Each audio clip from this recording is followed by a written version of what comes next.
Привет, дорогие друзья! Вот и подоспела вторая часть нашей беседы с Николаем Яновичем Азаровым. Повторюсь, для тех, кто пропустил, возможно, первую часть, в России я не бываю, поэтому мои вопросы, адресованные Николаю Яновичу, задал мой профессиональный, прекрасный журналист. Еще раз подчеркну, все, что сказано в этом интервью, является личным мнением самого Николая Яновича, но ни в коем случае не интервьюера. Скажите, ваши проблемы с ЕС закрыты и решены? Были какие-то суды или вы все еще находитесь под санкциями?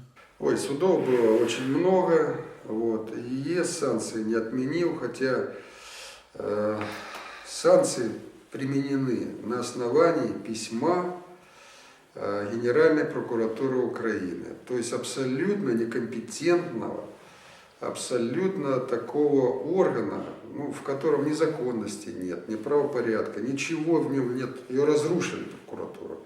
4 генпрокурора сменилось. Все три предыдущие прокурора ходили со скандалами, с коррупционными скандалами.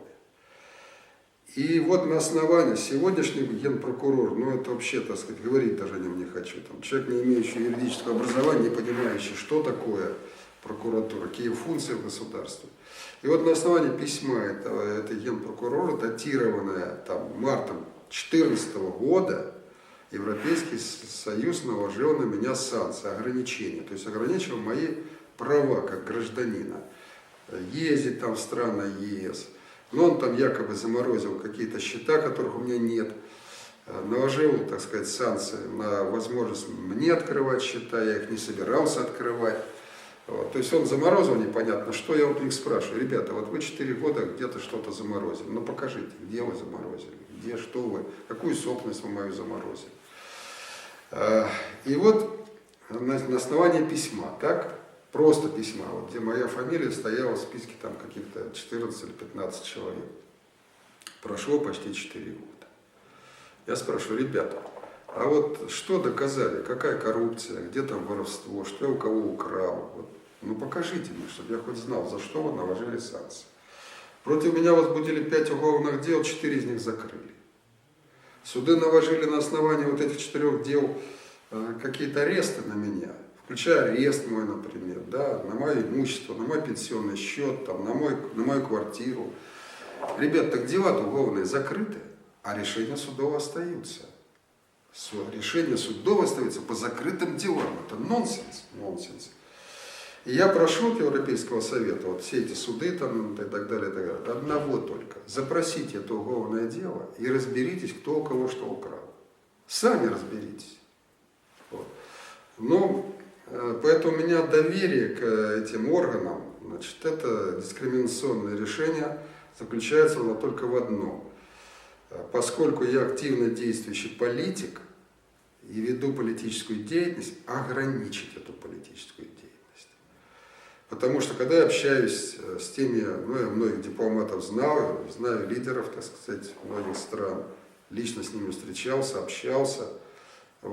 Когда я, предположим, с ними, так сказать, встречаюсь или какой-то контакт, все говорят: слушай, на тебе санкции Европейского Союза. Это как будто какой-то табу. Я говорю: так вы хоть вникните, за что санкции лежат? Скажи, пожалуйста, где и у кого что украл? Я могу смело смотреть в глаза, так сказать, скажем, зрителям, телезрителям. Прямо смотрю и говорю: ни одного человека в Украине нет, которому я за деньги решил какой-то вопрос. Так сложилась моя судьба, что этого не было. Я работал руководителем крупной налоговой службы. 80 тысяч работников было.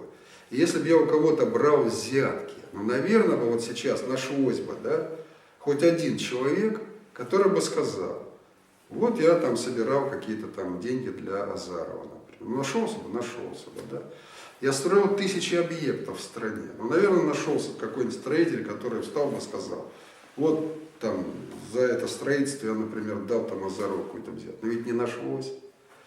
И поэтому эти все уголовные дела были выдуманы, высосаны из пальца. И я сейчас могу смело и спокойно смотреть, прежде всего себе в глаза, потому что очень важно, как ты сам себя чувствуешь, И чтобы ты говоришь одно, на самом деле ты же знаешь про себя все, так? Это ж, ты можешь для публики что угодно говорить, но ты же сам себя знаешь. Но я вот убедился, что Россия такая громадная страна, в которой столько климатических зон, столько красивых мест, что я не чувствую себя в чем-то ограниченным.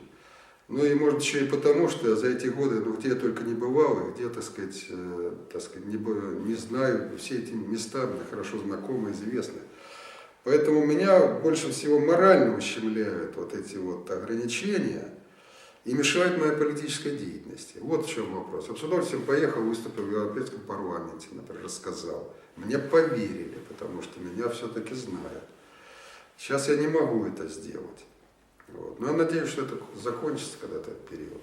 Николай Янович, вы понимаете, что вернуться в Украину вам будет невозможно. Все, это никогда. Или у вас есть еще какие-то иллюзии на этот счет? Ну, есть известное выражение «никогда не говори никогда», да? Вот. Я надеюсь. И под этой надеждой, значит, есть серьезное основание. Потому что долго этот режим, который держится исключительно на штыках и на подачках, удержаться не может. Он не использует те внутренние ресурсы, которыми богата Украина. И это создает для страны очень серьезное ощущение деградации. Потому что если страна полностью зависима от внешних каких-то, так сказать, доноров, то эта страна деградирует. Но не может Украина по своим, так сказать, возможностям колоссальным, которые у нее есть, долго деградировать. Это все прекрасно понимают. Поэтому все зависит от того, сколько долго будут американцы держать этот режим. Скажите, пожалуйста, как проходит обычный день украинской элиты в Москве? То есть тех, кого принято называть бывшими, экс-чиновников высшего уровня, в любом случае с кем-то из них общаетесь. Как проходит их день? Ну, я так не могу сказать, что я очень часто их вижу или однозначно встречаюсь. Напротив, скажем, есть люди, с которыми я никогда не встречался. Я знаю, что они здесь живут, это бывшие министры моего правительства, но я их за 4 года почти ни разу не видел. Есть те, с которыми я встречался там 1 или 2 раза, там какие-то у них были вопросы, какие-то там обращения ко мне. Потом, если я мог им помочь и чем-то помогал, они, так сказать, просто исчезали, и больше я их не видел. Да, есть несколько человек, с которыми я достаточно часто общаюсь. Вот. Они не принадлежат к олигархам. Вот. Я могу это однозначно сказать, потому что, как известно, олигархи украинские, один живет в Женеве, другой в Вене там, и так далее, да? Третий в Лондоне. Но вот те, с кем я общаюсь, да, достаточно живут напряженной жизнью, делают все от них зависящее, чтобы помочь Украине. Вот. Да, я часто получаю различные, так сказать, письма, там, звонки, люди ко мне приезжают и говорят: вот вы там, значит, убежали из страны, вы нас бросили, а вот вы там, значит, что-то наворовали там, и теперь живете безбедно, и, так сказать, вот вы ни в чем не нуждаетесь, так сказать. А вот мы живем плохо, вот, что вот вы все говорите и ничего не делаете. А вот надо было вам то сделать, а надо было это сделать. Я с пониманием отношусь ко всему, что мне говорится. Мне иногда обидно это слышать, или, так сказать, скажем, что-то меня возмущает. Но учитывая то, как сейчас живут люди в Донбассе, в Украине, вот, я чувствую, безусловно, свою и вину какую-то, и ответственность за то, что произошло. А я, находясь на посту премьер-министра, не смог противостоять тому, чтобы этого не произошло. Сказать, что там мы абсолютно не знаем никаких проблем, это неправда. Вот. Достаточно трудно, особенно уже в моем возрасте, скажем, с нуля начинать новую жизнь в Москве. Москва – это сложный город. Но я еще раз говорю, что я не хочу рассказывать о каких-то своих проблемах, потому что все мои проблемы по сравнению с тем, что сейчас происходит на Донбассе, это, так сказать, даже стыдно и совестно об этом говорить. Но и преувеличивать-то не надо. Но когда мне говорят, что ты вот бросил нас и уехал, ну, в тот день по чистой случайности живой осталась моя жена, а пули-то предназначались мне. Ведь это же мою машину обстреляли, выпустили целую автоматную очередь, сожгли. Вот. Это моя машина, стреляли, естественно, в меня. Так возникает простой вопрос, ну сколько б я там, насколько б я остался? Ведь цель-то этих заговорщиков была уничтожить последнее легитимное правительство Украины. Им хотелось растерзать Януковича, какой бы он там ни был, он легитимный президент Украины. Какой бы там ни был, я последний легитимный премьер-министр Украины. Потому что все, что произошло после государственного переворота, незаконно, антиконституционно, и при приходе конституционной власти в Украине, так сказать, будет, естественно, отменено, и, так сказать, все виновные в государственном перевороте будут очень серьезно наказаны. По сути, все ваши прогнозы касательно ассоциации, того, что будет происходить, того, что там украинская экономика не готова и так далее, сбылись на 100% или даже на 200%. При этом вас продолжают причислять главным врагам Украины. Не обидно ли? Ну, столько, значит, скажем, грязи, сколько вылили на наше правительство, я никогда не слышал ни о каком другом правительстве. Вместе с тем, так, при работе нашего правительства в Украине был самый высокий валовый внутренний продукт за все годы истории. Мы вышли почти на уровень 200 миллиардов. Были самые высокие уровни пенсий, заработных плат, самые низкие цены.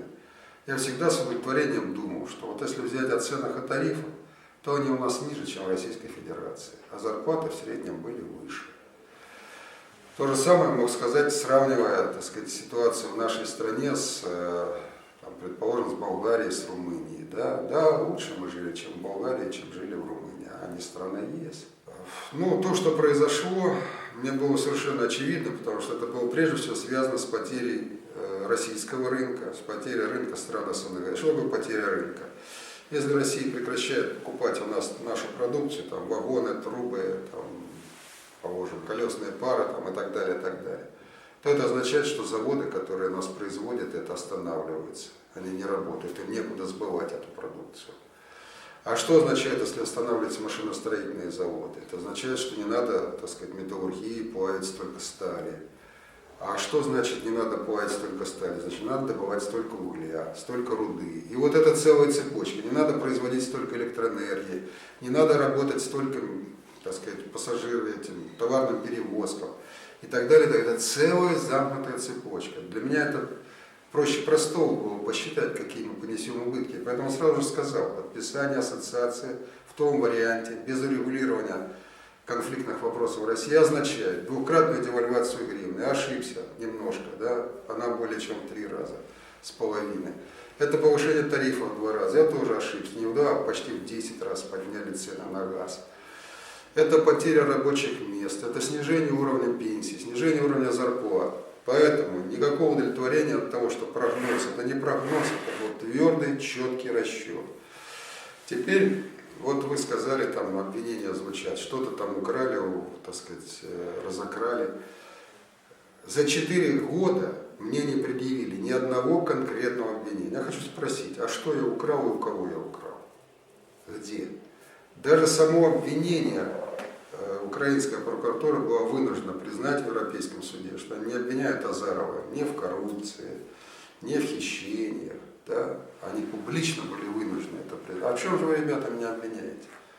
Они обвиняют меня якобы в злоупотреблении служебным положением. Это что такое злоупотребление служебным положением? Господь служебное положение использовал для того, чтобы страна жила стабильно, мирно, чтобы не было таких потрясений, какие были. Я не считаю, что все, что мы делали, правильно. Более того, меня возмущало иногда то, что происходило у нас в стране. Но я больше всего ценил стабильность, согласие высшего эшелона власти. Ведь у нас не было такого, так сказать, скажем, разбрата, который происходит сейчас. Вы когда-нибудь слышали, чтобы президент и премьер-министр публично обвиняли друг друга или там проводили обыска там друг у друга? Сейчас, смотрите, прокуратура Генеральной Украины возбудила уголовное дело против премьер-министра. По какому обвинению? Подделки диплома о высшем образовании. Это ли не позор? А НАБУ обвинила генерального прокурора, возбудила уголовное дело по факту коррупции. Это что происходит? В таких случаях человек должен уходить в отставку и говорить: вот, ребят, разберитесь, я не виноват, я вернусь. Так вот, при нас такого не было. Почему, еще раз подчеркиваю? Потому что мы понимали, что означает стабильность прежде всего. Стабильность всего. Вы не участвуете в российских ток-шоу. Почему? Но ведь что такое ток-шоу? Вот. Ну, от слова шоу все-таки я, наверное, не представляю интереса для такого формата. Мне было очень трудно участвовать и на украинских, вот, аналогичных, там, у Шустера и так далее, и так далее. А почему трудно-то? Потому что, скажем, ну как возражать на откровенную ложь? Вот ты стоишь, тебе говорят неправду, вот не называют ни одной достоверной цифры. Наверное, не умею кричать, это раз. Второе, уровень дискуссии, ну, значит, все-таки я украинский премьер-министр, я не позволяю себя не унижать, не принижать. Я представитель страны большой, с талантливым народом Украины, и поэтому мне вступать в дискуссии с каким-то непонятно кем, я извиняюсь, ну вот... Есть мнение, что европейские чиновники, по сути под протекторатом которых находилась оппозиция, предали договоренности, потому что после того, как началась стрельба, они четко заняли одну сторону и совсем забыли о договоренностях. Ну это факт, это не мнение, это факт. Вот. То есть вот то соглашение, которое Янукович подписал, и которое гарантировали Сикорский, Франция и Штайнмайер Германия, оно по существу было завесой, да, ширмой. Руководили ведь переворотом не европейцы, руководили переворотом американцы. И даже известно есть, так сказать, разговор Нуланд с послом Пайетом, да, когда Пайет говорит, что вот европейцы как-то так считают, что мы здорово вмешиваемся в, так сказать, дела Украины, внутренние дела. Она ему ответила: знаете что, классическая врага, пошла эта Европа. И далее прибавила непечатное слово.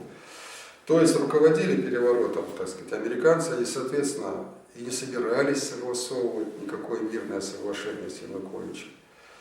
И естественно, что сразу же после соглашения, когда Янукович дал команду вывести внутренние войска из Киева, то свою часть соглашения вывести боевиков из Киева они, естественно, не исполнили. И когда столица осталась беззащитной, они элементарно заняли все правительственные здания и осуществили переворот.